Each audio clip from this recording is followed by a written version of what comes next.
ఈ సమయంలో దేవుని మాటలు మనము కొంత సమయం చదువుకుందాం. పరిశుద్ధుడైన దేవుడు ఎన్నో మేలులు చేస్తూ తనకిష్టమైన బిడ్డలను ప్రేమించే దేవుడు మన ప్రభు అయిన యేసుక్రీస్తు వారు. దేవుని సన్నిధిలో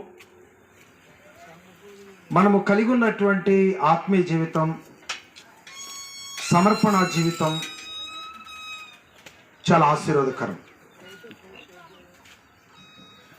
నమ్మకమైన వారి కొరకు దేవుడు సిద్ధపరిచినటువంటి మేలులు ఎలా ఉంటాయంటే కంటికి కనపడవు, చెవికి వినపడవు, హృదయమునకు గోచరము కావని దేవుని యొక్క వాక్యము తెలియజేస్తూ ఉంది.